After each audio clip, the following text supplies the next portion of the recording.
서준과 혜리는 결혼한 지 5년이 됐어요.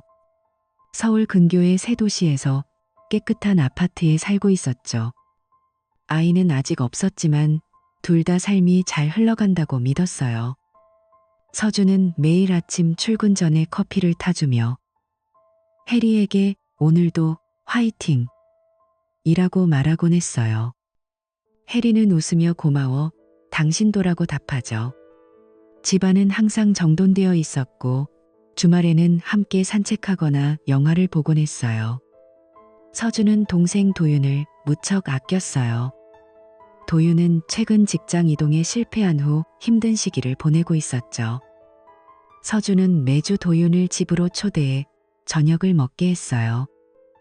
야, 도윤아, 이번 주말에 또 오라. 혜리가 내가 좋아하는 김치찌개 해줄게라고 말하며 웃었어요. 도윤은 고맙다고 하면서도 형, 나 때문에 부담 주기 싫어라고 중얼거리곤 했지만 서준은 부담은 무슨 가족이잖아라고 대꾸하죠. 게다가 서준은 도윤에게 용돈도 챙겨줬어요.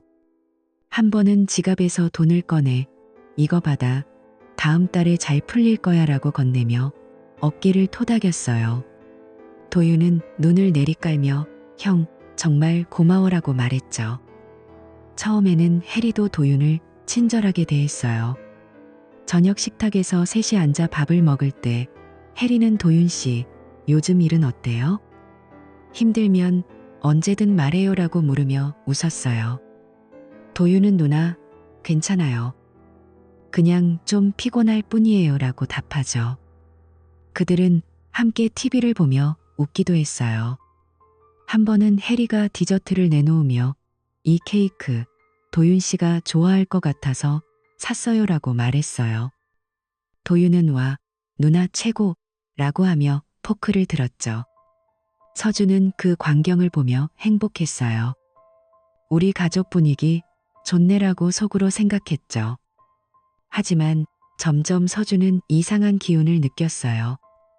어느 날 저녁 부엌에서 물을 마시러 나왔는데 혜리와 도윤이 소파에 앉아 속삭이듯 이야기하다가 갑자기 조용해졌어요. 서준이 무슨 얘기해? 라고 물으니 혜리는 아, 그냥 일상 얘기라고 서둘러 대답하죠. 도윤은 시선을 피하며 형, 나 갈게라고 일어났어요.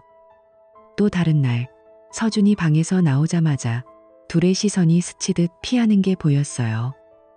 혜리는 재빨리 핸드폰을 내려놓고 여보, 저녁 뭐 먹을까? 라고 물었지만 목소리가 약간 떨렸어요. 서준은 속으로 뭐지? 왜 이렇게 어색하지?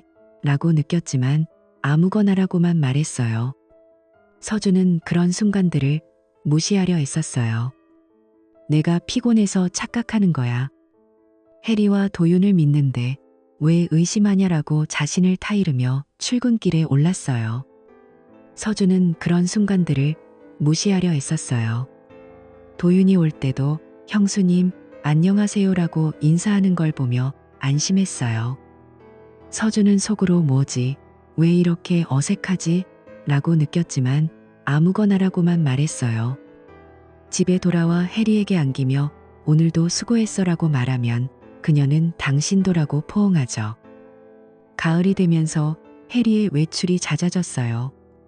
서준은 베개를 끌어안고 그냥 내 착각이야라고 중얼거렸죠. 어느 토요일 아침 혜리는 엄마 집에 가볼게. 오랜만에라고 말하며 가방을 챙겼어요. 그날 저녁 혜리는 늦게 돌아왔어요. 미안, 친구 만나서 늦었어라고 하며 피곤한 표정으로 들어왔죠. 서준은 괜찮아, 재밌었어. 라고 물었지만 그녀는 응, 그냥 그랬어라고 짧게 답했어요. 다음 주에도 오늘은 고등학교 친구 모임이야라고 나가서 자정 가까이 들어왔어요. 서준은 소파에서 기다리다 늦었네, 피곤할 텐데라고 말하며 물을 따라줬죠. 혜리는 고마워, 여보라고 웃었지만 눈빛이 피곤해 보였어요. 서준은 그런 변화를 긍정적으로 봤어요. 혜리가 바깥 공기를 쐬는 게 좋지. 나도 바쁘니까라고 생각하며 출근 준비를 했어요.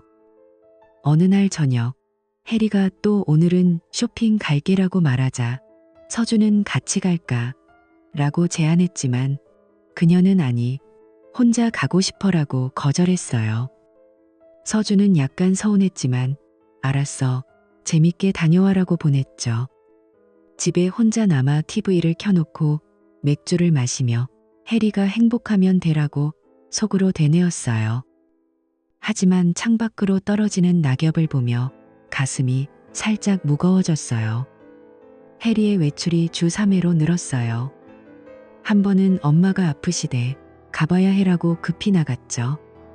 서준은 걱정하며 나도 갈까?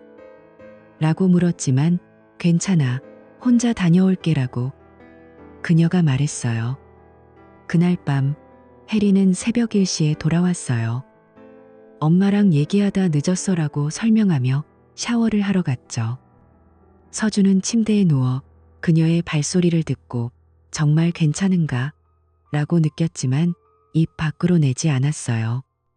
다음 날 아침 해리는 평소처럼 아침을 차려주며 오늘 점심 도시락 챙겼어라고 말했어요. 서준은 고마워하며 출근했지만 마음 한구석에 작은 의문이 싹 텄어요. 도윤도 그 무렵 집에 자주 오지 않았어요. 서준이 요즘 왜 안 와? 라고 전화로 물으니 도윤은 바빠서 형이라고 짧게 답했죠. 서준은 둘 다 바쁜가 보다라고 생각하며 넘겼어요. 하지만 어느 주말 도윤이 갑자기 와서 저녁을 먹었어요. 식탁에서 해리는 도윤 씨, 요즘 어때요? 라고 물었지만 목소리가 평소보다 낮았어요. 도윤은 그냥 그래요. 누나라고 시선을 피하죠. 서준이 화장실에 갔다 오니 둘은 다시 조용해졌어요. 서준은 이상한 애라고 느꼈지만 맛있게 먹자라고 말하며 밥을 퍼줬어요.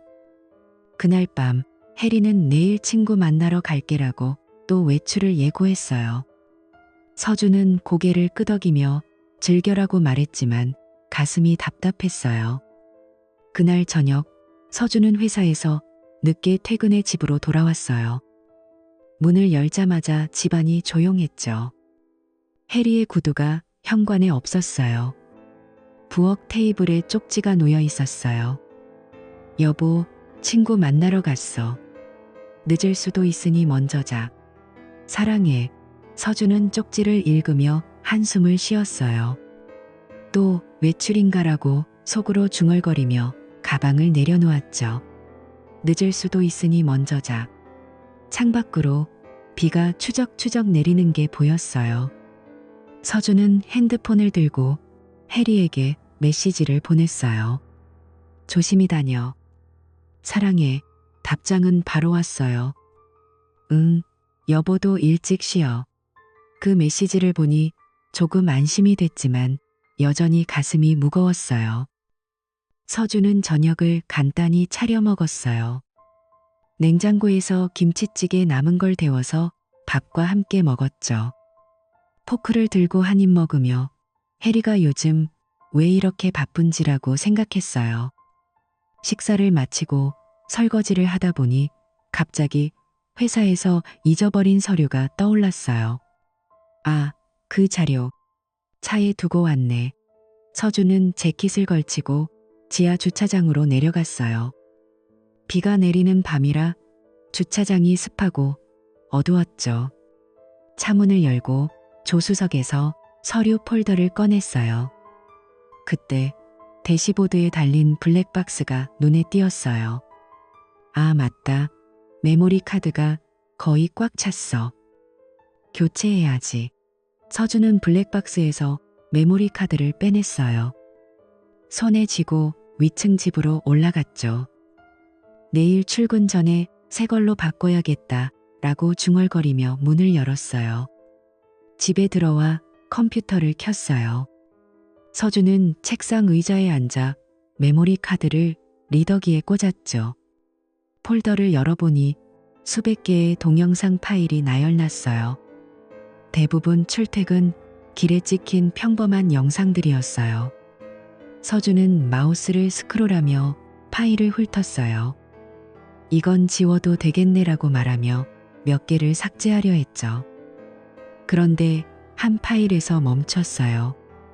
서준은 마우스를 스크롤하며 파일을 훑었어요. 이건 지워도 되겠네라고 말하며 몇 개를 삭제하려 했죠. 모텔 주차장. 서준은 심장이 쿵쾅거리는 걸 느꼈어요. 파일을 클릭해 재생했죠. 화면에 비가 내리는 저녁거리가 나왔어요. 차가 천천히 모텔 입구로 들어가고 있었어요. 이건 우리 차잖아. 서준은 눈을 부릅뜨고 봤어요. 운전석에서 내리는 사람은 해리였어요. 그녀의 익숙한 코트와 머리 모양이 선명했죠. 해리는 차에서 내려 문을 잠그고 주위를 살피더니 조수석 쪽으로 다가갔어요. 문이 열리자마자 내려오는 사람은 도윤이었어요. 서준의 눈이 커졌어요. 도윤이? 왜 도윤이가? 도윤의 낯익은 재킷과 걸음걸이가 분명했어요. 해리는 도윤을 보며 웃었어요. 빨리 들어가자. 비 맞을라라고 말하는 듯 입모양이 움직였어요. 도윤은 고개를 끄덕이며 응, 누나라고 대답하는 게 보였죠. 둘은 자연스럽게 팔짱을 끼고 모텔 입구로 걸어갔어요. 해리의 웃음소리가 희미하게 들려왔어요. 오늘은 재밌게 보내자. 도윤은 형 안 올 때라 다행이야라고 속삭이듯 말했어요. 화면이 그 장면으로 끝나고 다음 파일로 넘어갔지만 서준은 재생을 멈췄어요. 손이 떨려 마우스를 제대로 잡지 못했어요. 서준은 자리에서 일어나 방안을 서성였어요. 이게 무슨 착각인가? 다시 컴퓨터 앞에 앉아 영상을 되감았어요. 프레임 하나하나를 확인했죠. 해리의 얼굴, 도윤의 프로필, 모텔 간판까지 선명했어요. 집에서 20분 거리잖아. 왜 거기서? 서준의 가슴이 터질 듯 아팠어요. 눈물이 고였지만 참았어요. 아니야, 아니야라고 중얼거리며 영상을 다시 재생했어요. 이번에는 소리를 키웠죠. 비소리 사이로 해리의 목소리가 들려왔어요. 도윤아, 사랑해. 도윤의 대답이 따라왔어요. 나도, 누나. 서준은 모니터를 노려보며 주먹을 쥐었어요. 이게 현실이야? 내 아내와 동생이. 머리가 어지러웠어요. 창밖 비가 더 세차게 내리는 게 느껴졌지만 그 소리조차 멀게 들렸어요. 그날 밤 서준은 잠을 이루지 못했어요. 컴퓨터 앞에 앉아 영상을 10번, 20번 반복 재생했죠. 매번 멈추고 확대해서 봤어요. 해리의 미소, 도윤의 손이 그녀의 허리를 감는 장면. 언제부터였지? 왜 나한테? 서준은 핸드폰을 들고 도윤에게 전화를 걸려다 멈췄어요. 지금 뭐라고 물을 수 있나라고 속으로 말했어요. 대신 해리의 메시지를 다시 봤죠. 친구 만나러 갔어. 그 말이 이제 거짓말처럼 느껴졌어요. 서준은 소파에 누워 천장을 바라봤어요. 눈을 감아도 그 영상이 떠올랐어요. 내가 뭘 잘못했나? 왜 이런 일이? 가슴이 저려왔어요. 새벽 3시, 아직 해리가 돌아오지 않았어요. 서준은 부엌으로 가 물을 마셨죠. 손이 떨려 잔이 부딪히는 소리가 났어요. 새벽 4시쯤 현관문이 열리는 소리가 들렸어요. 해리가 들어왔어요. 손이 떨려 잔이 부딪히는 소리가 났어요. 서준은 컴퓨터 방에서 나와 그녀를 봤죠. 늦었네. 목소리가 차가웠어요. 해리는 코트를 벗으며 응, 친구랑 술 마시다 늦었어. 여보, 아직 안 잤어?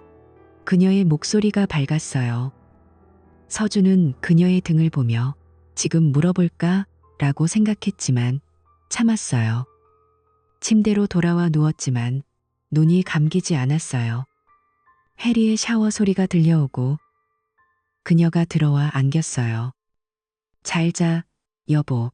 서준은 대답 없이 등을 돌렸어요. 그 밤 서준은 영상을 지우지 않고 그대로 두었어요.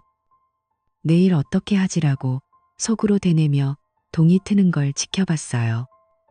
아침이 되자 서준은 출근 준비를 했어요. 해리는 부엌에서 커피를 타주며 오늘도 화이팅이라고 말했어요. 서준은 응이라고 짧게 답하고 집을 나섰죠. 차에 타서 블랙박스를 보니 메모리 카드가 비어 있었어요.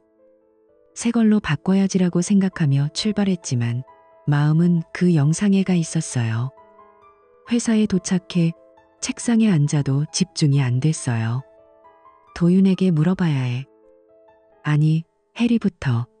서준은 점심시간에 핸드폰을 들고 도윤에게 메시지를 보냈어요. 오늘 저녁에 집에 와.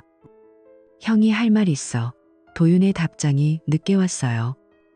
형, 왜? 바빠서. 서준은 꼭 와라고 보냈죠. 퇴근길에 서준은 모텔 근처를 지나며 차를 세웠어요. 그곳을 바라보니 가슴이 미어졌어요. 여기서 둘이 눈을 감고 한숨을 쉬었어요.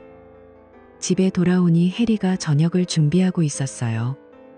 여보, 오늘 일찍 왔네? 서준은 고개를 끄덕이며 도윤 올 거야. 바빠서. 서준은 꼭 와라고 보냈죠. 도윤 씨. 갑자기? 서준은 응, 오랜만이라고 말하고 방으로 들어갔어요. 컴퓨터를 켜고 영상을 다시 봤죠. 이번에는 캡처를 해서 저장했어요.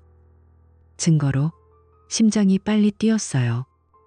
저녁 7시 초인종이 울렸어요. 도윤이 왔어요. 형, 왔어. 서준은 들어와라고 말하며 식탁으로 안내했죠. 해리는 도윤 씨 앉아요라고 말했지만 목소리가 떨렸어요. 내일 어떻게 하지라고 속으로 되뇌며 동이 트는 걸 지켜봤어요. 분위기가 어색했죠. 서준은 젓가락을 내려놓고 둘 다 솔직히 말해라고 말했어요. 해리와 도윤의 눈이 마주쳤어요. 무슨 소리야, 여보? 해리가 물었지만 서준은 컴퓨터를 가져와 영상을 틀었어요. 이게 뭐야? 영상이 재생되자 해리의 얼굴이 창백해졌어요. 도윤은 고개를 숙였죠. 형, 그게. 서준은 입 다물어. 언제부터야? 라고 소리쳤어요. 해리는 울면서 미안해, 여보. 도윤은 고개를 숙였죠. 서준은 젓가락을 내려놓고 둘 다 솔직히 말해라고 말했어요. 그날 밤 집은 고요했지만 서준의 마음은 폭풍이었어요. 해리는 소파에서 울고 도윤은 집을 나갔죠. 서준은 방에 들어가 문을 잠갔어요. 이제 어떻게 하지라고 생각하며 눈물을 흘렸어요. 그 영상이 그의 인생을 바꿔놓았어요. 며칠이 지나도 서준은 그 충격에서 벗어나지 못했어요. 출근길에 블랙박스를 보니 메모리 카드를 새로 꽂았지만 예전 영상이 떠올랐어요. 회사에서 동료가 요즘 피곤해 보이네 라고 물어도 괜찮아라고만 답했어요. 서준은 방에 들어가 문을 잠갔어요. 저녁 먹었어? 응. 그게 전부였죠. 서준은 밤마다 영상을 다시 봤어요. 왜 나를 배신했지? 도윤에게는 연락이 없었어요. 한 번 전화를 걸었지만 받지 않았죠. 서준은 혼자 산책하며 생각했어요. 이혼할까? 아니, 아직. 가슴이 아팠어요. 해리는 매일 미안해, 용서해줘라고 말했지만 서준은 생각할 시간 줘라고 대답했어요. 그날 이후 가족은 산산조각 났어요. 서준은 그 블랙박스 영상을 지우지 않고 간직했어요. 이게 진실이야. 다음 날 아침 서준은 눈을 뜨자마자 어제의 충격이 다시 밀려왔어요. 침대 옆에 해리가 누워 자고 있었죠. 그녀의 고른 숨소리를 들으며 서준은 가슴이 저려왔어요. 이 사람이 내 아내가 서준은 조용히 일어나 샤워를 했어요. 거울 속 자신의 얼굴이 창백했죠. 오늘 회사 가야 해라고 중얼거리며 옷을 갈아입었어요. 부엌으로 나가니 해리가 깨어 커피를 타고 있었어요. 여보, 어제 미안했어. 제대로 얘기하자라고 그녀가 말했지만 서준은 나중에 부엌으로 나가니 해리가 깨어 커피를 타고 있었어요. 엘리베이터에서 도윤의 메시지가 왔어요. 형, 어제 그건 오해야. 설명할게. 서준은 메시지를 읽고 지웠어요. 오해? 그 영상이 오해인가? 차에 타서 출근길에 올랐지만 신호등에서 멍하니 서 있곤 했어요. 회사에 도착해 책상에 앉았지만 집중이 안 됐어요. 오해. 설명할게. 서준은 메시지를 읽고 지웠어요. 점심시간에 도시락을 펴놓고 한 입 먹다 말았어요. 집에서 둘이. 어떻게 나한테 이런 짓을. 서준은 핸드폰을 들고 블랙박스 앱을 열었어요. 더 확인해야 해. 이게 한 번뿐인가? 퇴근 후 집으로 돌아오지 않고 카페에 앉아 노트북을 켰어요. 집에 가기 싫어라고 속으로 말하며 커피를 마셨어요. 해리에게 메시지 보냈어요. 오늘 늦을게. 회사 일. 그녀의 답장. 알았어. 조심히 와. 서준은 그 메시지를 보니 화가 치밀었어요. 노트북에 블랙박스 데이터를 모두 다운로드했어요. 지난 3개월치 파일을 하나씩 열어보기 시작했죠. 처음 몇 개는 평범한 출퇴근 영상이었어요. 하지만 스크롤을 내리다 멈췄어요. 또 다른 날짜의 파일에서 같은 모텔 주차장이 나왔어요. 처음 몇 개는 평범한 출퇴근 영상이었어요. 또 서준의 손이 떨렸어요. 재생 버튼을 눌렀죠. 화면에 해리가 운전하는 차가 들어가고 도윤이 내리는 장면. 이번에는 낮 시간이었어요. 해리가 오늘은 형 출장 갔어? 라고 말하는 소리가 희미하게 들렸어요. 서준은 영상을 멈추고 머리를 쥐었어요. 이번에는 낮 시간이었어요. 화면에 해리가 운전하는 차가 들어가고 도윤이 내리는 장면. 계속 다음 파일로 넘겼어요. 또 다른 날, 비가 오는 저녁. 같은 모텔, 같은 행동. 서준은 파일을 세어보았어요. 적어도 5번은 됐어요. 적어도 5번은 됐어요. 그때 해리는 엄마 집에 갈게라고 말하고 나갔죠. 같은 모텔, 같은 행동. 해리가 차를 세우고 도윤을 태우는 장면. 형 없을 때 재밌게 보내자라고 해리가 속삭이듯 말했어요. 서준은 그 영상을 보며 주먹을 쥐었어요. 출장 간 날에 나를 속이고 밤늦게까지 파일을 확인했어요. 총 6번의 모텔 방문이 기록됐죠. 매번이 3시간 머물렀어요. 서준은 노트북을 닫고 카페 창밖을 봤어요. 비가 그친 거리가 쓸쓸했어요. 이제 어떻게 해? 그냥 넘어갈 수 없어. 집으로 돌아가 해리를 마주쳤어요. 늦었네. 여보. 그녀가 안아주려 했지만 서준은 피하며 피곤해. 먼저 자라고 말하고 방으로 들어갔어요. 그날 밤 서준은 베개를 끌어안고 울었어요. 왜 나한테? 왜? 다음 날부터 서준은 증거를 체계적으로 모으기 시작했어요. 출근해서도 마음이 그쪽에 가 있었지만 겉으로는 평범하게 행동했죠. 서준 씨, 프로젝트 어때요? 상사가 물으니 슌교해요라고 대답했어요. 퇴근 후 집에 오자마자 핸드폰을 확인했어요. 통신사 앱을 열고 해리의 위치 이력을 봤죠. 비밀번호 알아서 다행이야. 지난 3개월 위치 데이터를 다운로드했어요. 증거가 더 필요하다고 느꼈어요. 한 번은 오후 2시부터 5시까지, 또 다른 날은 저녁 7시부터 10시까지. 서준은 그 시간대를 블랙박스 영상과 대조했어요. 딱 맞아떨어졌죠. 이게 우연? 절대 아니야.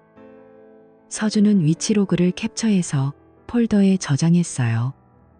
이게 증거야라고 중얼거리며 컴퓨터를 켰어요. 그 다음으로 신용카드 내역을 확인했어요. 해리와 공동명의 카드 앱을 열었죠. 지난달 거래 목록을 스크롤했어요. 모텔 근처 편의점에서 스낵과 음료를 산 기록이 나왔어요. 날짜와 시간이 블랙박스 영상과 일치했죠. 한 번은 CU 편의점 15 영원으로 과자와 맥주. 서준은 그 내역을 보니 속이 메스꺼웠어요. 모텔 가기 전에 사서 들어갔구나. 또 다른 날은 커피숍 거래. 스타벅스, 모텔 인근 지점. 서준은 모든 관련 내역을 엑셀로 정리했어요. 날짜, 시간, 금액, 장소. 이게 다 연결되라고 말하며 프린트 버튼을 눌렀어요. 해리가 집에 들어오니 오늘 뭐 했어? 라고 물었지만 서준은 회사 일이라고 짧게 답하고 방으로 갔어요. 그녀의 눈빛이 불안해 보였지만 서준은 모르는 척했어요. 증거가 더 필요하다고 느꼈어요. 이대로 이혼 소송하면 불리할 수 있어. 서준은 인터넷으로 사설 탐정 사무소를 검색했어요. 몇 군데 전화해 상담했죠. 아내의 외도를 의심해요. 증거를 모아주세요. 한 사무소에서 알겠습니다. 한 주 안에 보고 드릴게요. 라고 했어요. 비용을 송금하고 기다렸죠.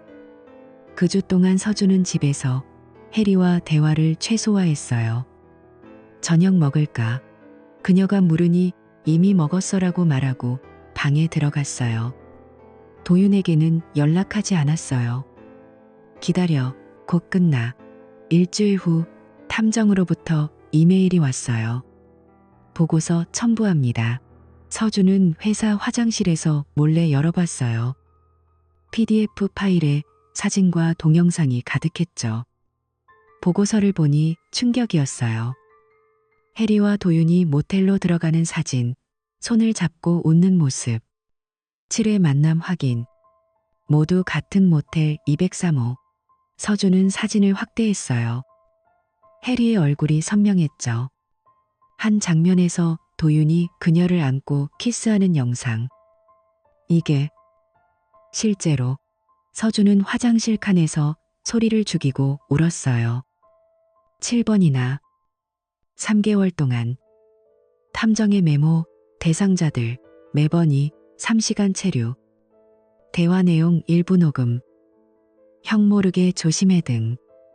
서준은 보고서를 다운로드하고 인쇄 준비를 했어요. 퇴근 후 집으로 가며 이제 끝이야 라고 생각했어요.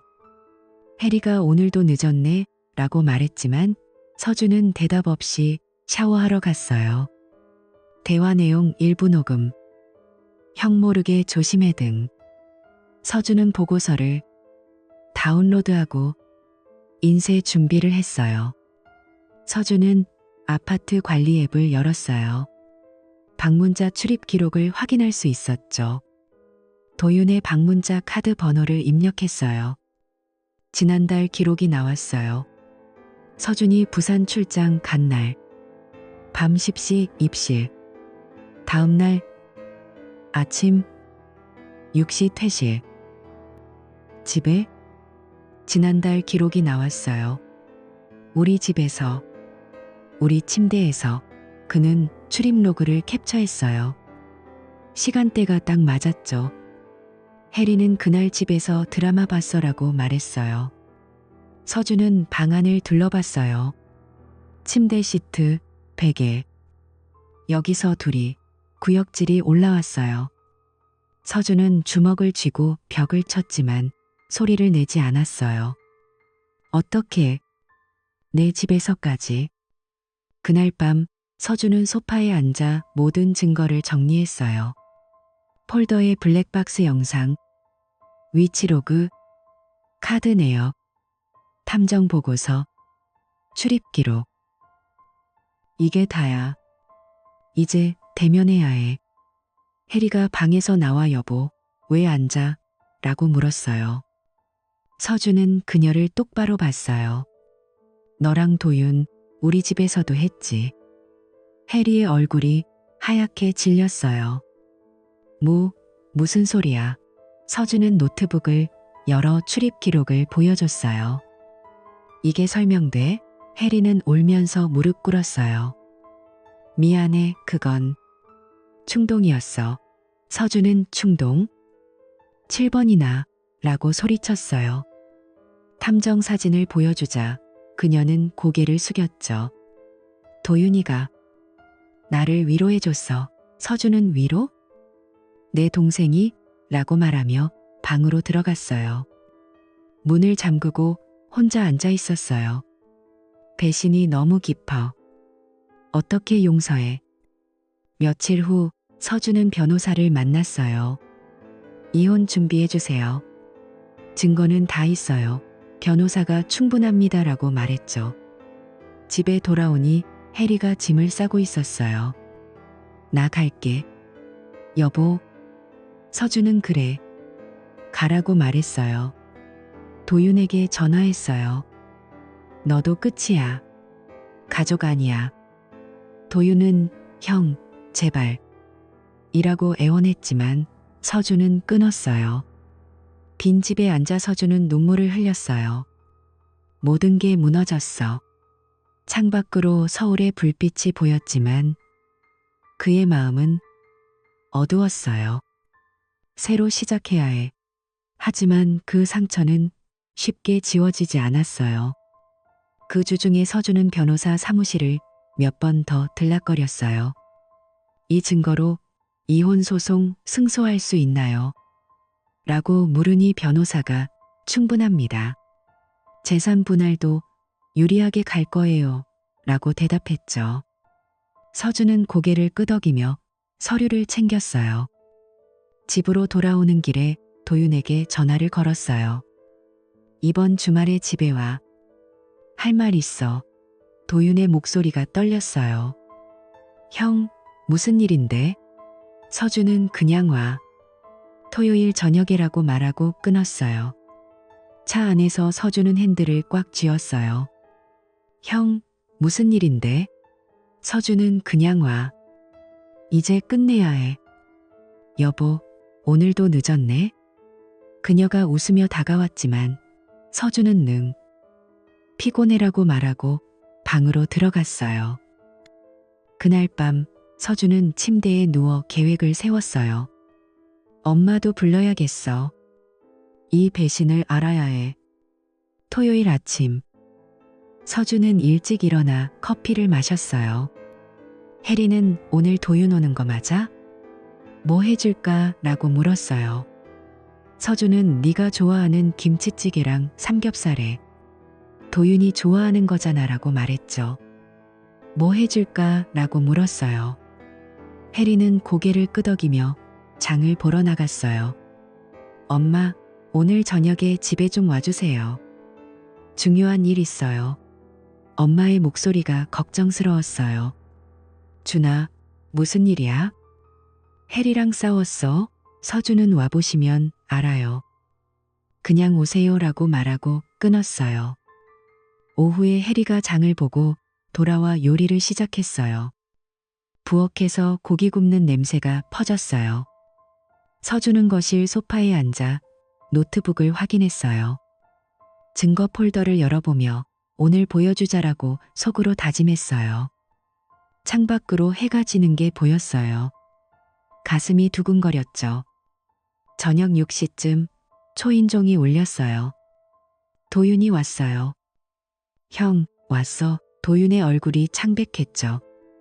서준은 들어와 밥 먹자라고 말하며 식탁으로 안내했어요. 해리는 요리를 내놓으며 도윤 씨, 앉아요. 삼겹살 구웠어요. 라고 웃었지만 목소리가 약간 떨렸어요. 셋이 식탁에 앉았어요. 김치찌개가 김이 모락모락 피어올랐어요. 서준은 젓가락을 들고 먹자라고 말했지만 분위기가 무거웠어요. 도윤은 고기를 한 점 집어 입에 넣었어요. 누나, 맛있어요 라고 중얼거렸죠. 혜리는 고마워라고 대답하며 서준의 눈치를 봤어요. 서준은 천천히 밥을 먹었어요. 둘이 불편해 보이네. 서로 눈도 안 마주치고 식사 중에 도윤이 형, 요즘 일 어때? 라고 물었지만 서준은 그냥이라고 짧게 답했어요. 혜리는 국물을 뜨며 날씨가 추워졌네라고 말했지만 대화가 이어지지 않았어요. 서준은 그들의 손동작을 지켜봤어요. 도윤의 손이 살짝 떨리는 게 보였죠. 식사가 끝나자 서준은 접시를 치우며 거실로 가자. 할 말 있어라고 말했어요. 혜리와 도윤의 표정이 굳었어요. 거실 소파에 앉았어요. 서준은 노트북을 테이블에 올리고 연결했어요. 이거 봐라고 말하며 첫 번째 블랙박스 영상을 틀었어요. 화면에 모텔 주차장이 나오자 혜리의 얼굴이 하얗게 질렸어요. 도윤은 고개를 숙였죠. 영상이 재생되며 혜리가 차에서 내리고 도윤이 따라 내리는 장면. 서준은 소리를 키웠어요. 이게 뭐야? 라고 물었지만 둘은 대답이 없었어요. 다음 영상으로 넘겼어요. 또 다른 날의 모텔 입구. 혜리가 웃으며 도윤의 팔을 잡는 모습. 서준은 세 번째 영상을 틀었어요. 이번에는 음성이 선명했죠. 도윤의 목소리가 나왔어요. 누나, 누가 보면 어떡해? 혜리가 대답했어요. 걱정 마. 이 동네엔 아는 사람 없어. 서준은 영상을 멈추고 둘을 노려봤어요. 이게 설명돼? 혜리는 손으로 입을 가리고 눈물을 흘렸어요. 도윤은 형, 그게 라고 더듬거렸지만 서준이 입 다물어라고 소리쳤어요. 서준은 탐정 사진을 테이블에 뿌렸어요. 사진들이 바닥에 흩어졌죠. 혜리와 도윤이 손을 잡고 모텔로 들어가는 장면, 키스하는 모습. 이게 한두 번인가? 7번이야. 혜리와 도윤이 손을 잡고 모텔로 들어가는 장면, 키스하는 모습. 혜리는 무릎을 꿇고 미안해, 여보. 우리 집에서도 했지. 서준의 목소리가 떨렸어요. 서준은 언제부터야? 라고 물었어요. 혜리는 고개를 들지 못하고 3개월 전부터 텀나고 속삭였죠. 도윤은 소파에 주저앉아 형, 내가 잘못했어. 누나가 힘들어해서 텀마라고 말했지만 서준은 힘들어? 내가 도윤 너 용돈 주고 직장 알아봐주고 그게 배신으로 돌아와 라고 소리쳤어요. 서준의 눈에 눈물이 고였어요. 너희 둘이 내 가족인데 어떻게 나한테 이런 짓을 해? 그 순간 현관문이 벌컥 열리는 소리가 났어요. 엄마가 들어왔어요. 준아, 왜 이렇게 급하게 부르더니 엄마의 목소리가 멈췄어요. 거실을 보자 혼란스러운 광경이 펼쳐져 있었죠. 혜리가 바닥에 무릎 꿇고 울고 도윤이 고개 숙인 채 앉아있고 테이블에 사진들이 흩어져 있었어요. 엄마는 사진 한 장을 주워들었어요. 혜리와 도윤이 모텔로 들어가는 사진. 이게 뭐야? 엄마의 손이 떨렸어요. 서준은 일어나 엄마를 부축하며 엄마 앉아요. 설명할게요 라고 말했어요. 엄마를 소파에 앉히고 서준은 모든 걸 털어놨어요. 혜리랑 도윤이가 외도했어요. 증거 다 있어요. 엄마의 눈이 커졌어요. 도윤아, 네가? 내 형수랑? 도윤은 엄마, 미안해요라고 중얼거렸지만 엄마는 가슴을 움켜쥐었어요. 아이고, 이게 무슨. 내 새끼들이. 엄마의 얼굴이 창백해졌어요. 갑자기 숨을 헐떡이며 가슴이. 아파라고 말하더니 앞으로 고꾸라졌어요. 서준은 깜짝 놀라 엄마라고 소리치며 엄마를 안았어요. 혜리는 울면서 어머니라고 달려왔지만 서준이 건드리지 말라고 밀쳤어요. 도윤은 멍하니 서 있었어요.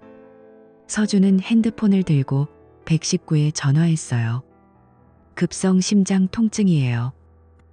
빨리 와주세요. 구급차가 오는 동안 서준은 엄마의 손을 잡고 엄마 버텨요.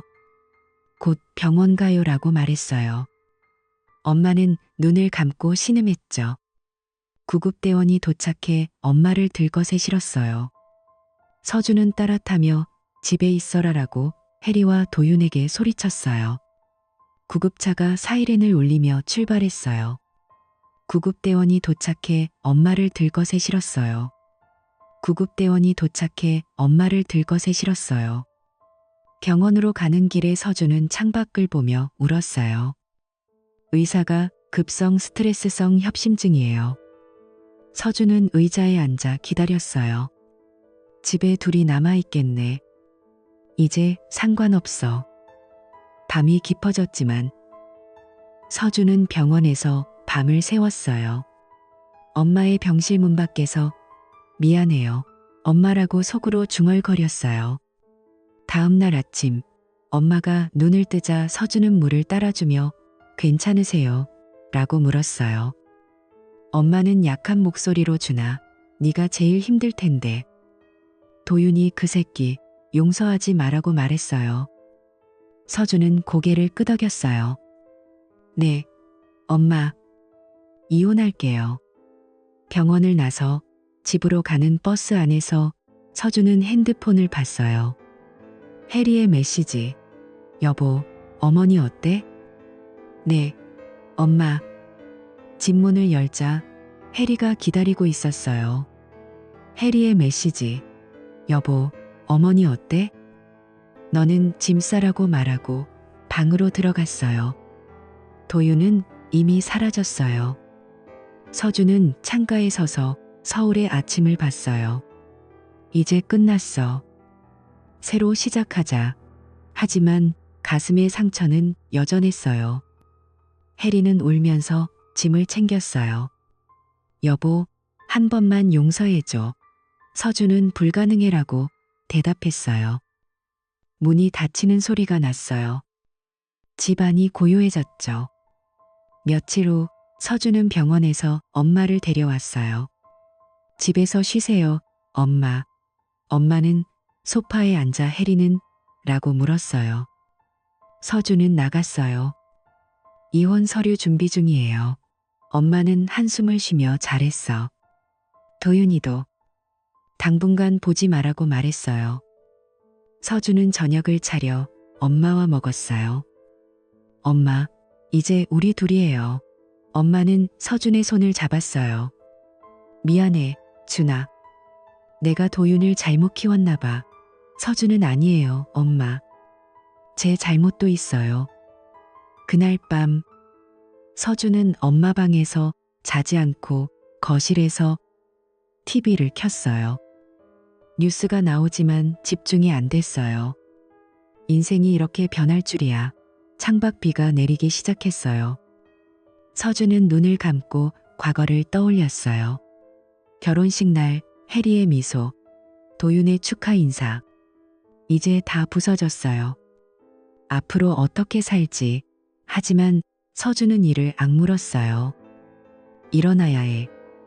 다음 날 출근길에 서준은 새로운 결의를 느꼈어요. 이혼 후에 새 삶을 시작하자. 회사에서 동료가 요즘 어때? 라고 물으니 괜찮아요. 라고 웃었어요. 하지만 속으로는 여전히 아팠어요. 이혼 절차가 시작됐어요. 서준은 변호사와 함께 서류를 제출했어요. 혜리는 변호사를 통해 재산반만 달라라고 했지만 서준은 증거 때문에 불리할 거야 라고 대응했어요. 도윤은 엄마 병문안도 안 왔어요. 서준은 변호사와 함께 서류를 제출했어요. 이제 형제 아니야. 엄마는 회복되면서 준아, 새 여자 만나라고 말했지만 서준은 아직은 이라고 대답했어요. 주말에 서준은 집을 청소했어요. 해리의 물건을 상자에 넣어버렸어요. 이제 깨끗해. 창문을 열고 바람을 쐬었어요. 가슴이 조금 가벼워졌어요. 시간이 해결해 줄 거야. 하지만 밤에 혼자 누우면 그 영상이 떠올랐어요. 이제 깨끗해. 창문을 열고 바람을 쐬었어요. 서준은 베개를 끌어안고 있자 라고 중얼거렸어요. 삶은 그렇게 흘러갔어요. 의사는 스트레스 때문에 심장이 무리 갔어요. 이제 안정 취하세요라고 말하며 약을 처방했죠. 서준은 매일 아침 출근 전에 병실에 들러 엄마의 손을 잡았어요. 엄마, 오늘은 어때요? 라고 물으면 엄마는 약한 미소를 지으며 괜찮아, 준아. 네가 있어서 다행이야 라고 대답하셨죠. 서준은 병원 로비에서 커피를 사들고 올라가 엄마에게 따라드렸어요. 뜨거우니 천천히 드세요. 엄마는 잔을 받아들며 눈물을 글썽였어요. 해리랑 도윤이는 오지마. 보기 싫어라고 말씀하셨죠. 서준은 고개를 끄덕였어요. 네, 엄마. 제가 막을게요. 해리에게 메시지가 왔어요. 어머니 방문 갈게. 서준은 오지마. 엄마가 싫어하셔라고 차갑게 답장했어요. 도윤도 전화를 걸어왔지만 서준은 받지 않고 차단했죠. 병실 창밖으로 서울의 빌딩들이 보였어요. 서준은 그 광경을 보며 가슴이 무거웠어요. 이 모든 게 시작된 지 불과 며칠인데 가족이 산산조각 났어. 사흘째 되는 날 엄마가 퇴원하셨어요. 서준은 택시를 불러 집으로 모셨어요. 집에 도착해 소파에 앉히며 엄마 편히 쉬세요. 사흘째 되는 날 엄마가 퇴원하셨어요. 엄마는 한숨을 쉬며 도윤이 그놈. 이제 내 새끼 아니야. 연락도 하지 말라고 단호하게 말씀하셨죠.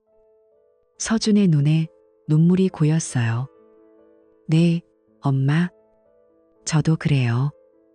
그날 오후 서준은 변호사 사무실로 갔어요. 서류 폴더를 들고 변호사에게 이혼 소송 시작해 주세요. 해리한테는 정신적 피해 보상으로 4천만 원 정도 청구하고 도윤은 공동 불법 행위자로 2,500만 원이라고 말했어요. 변호사는 증거를 훑어보며 좋아요. 증거가 탄탄하니 유리할 거예요. 라고 대답했죠.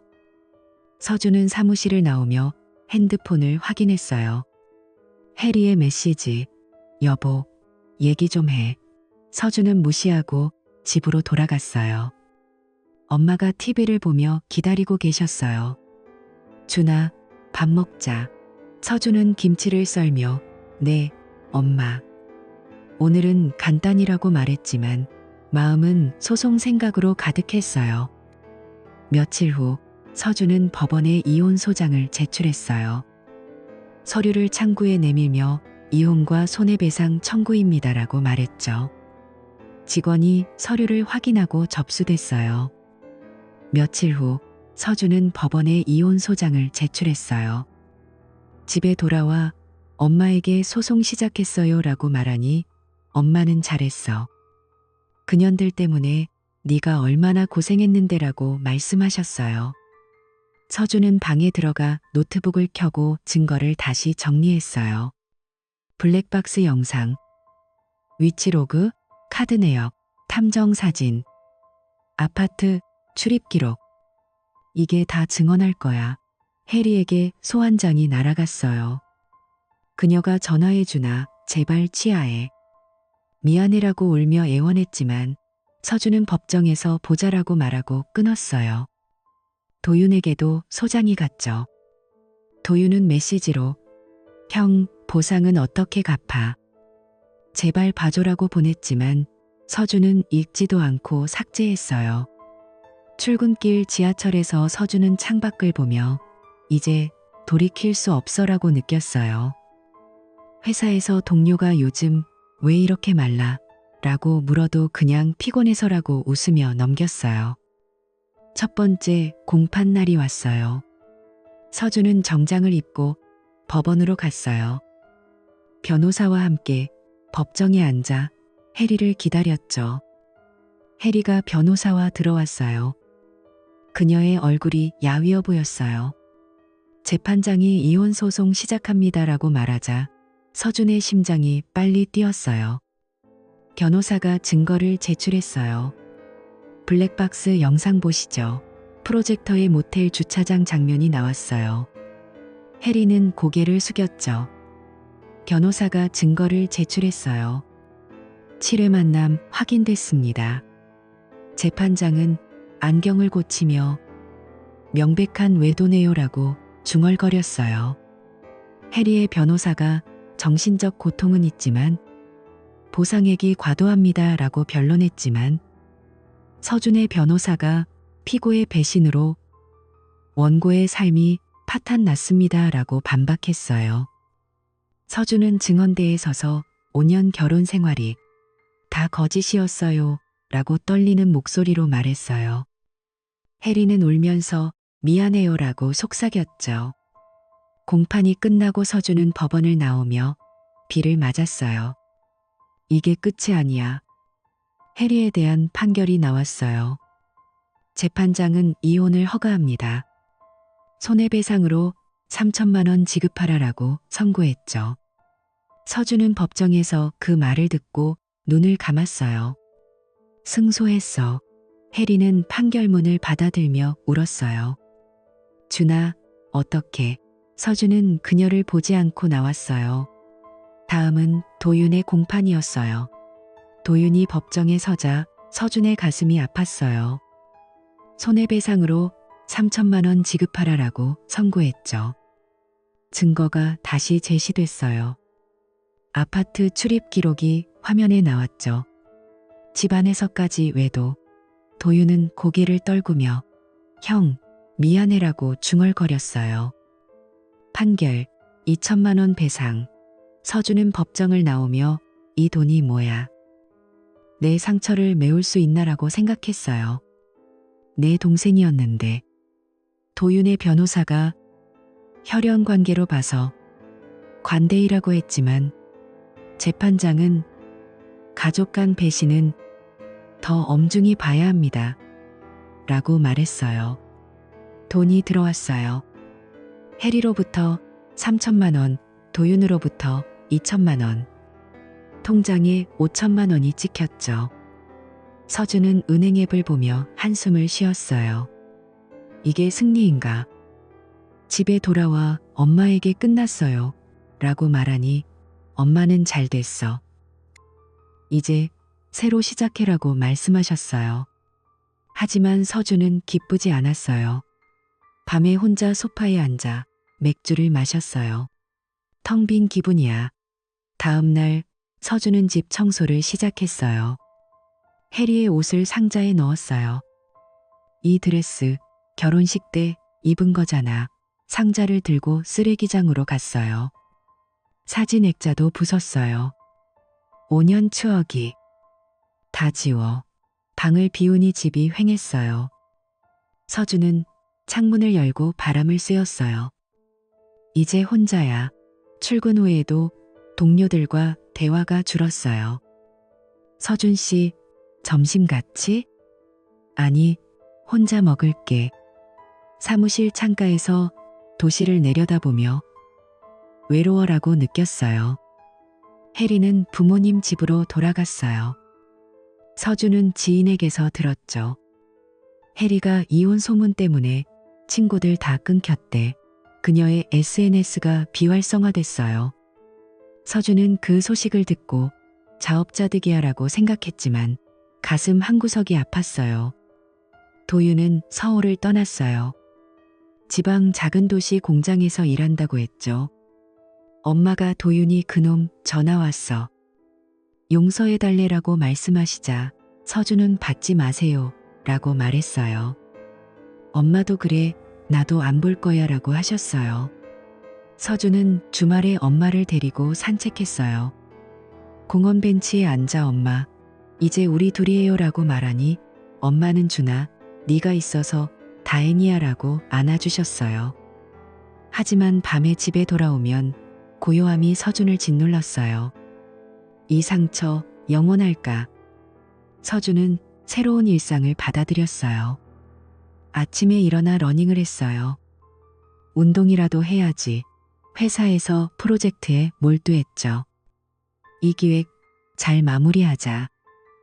동료가 요즘 좀 밝아진 것 같아라고 말하니 서준은 그렇게 보이나라고 웃었어요.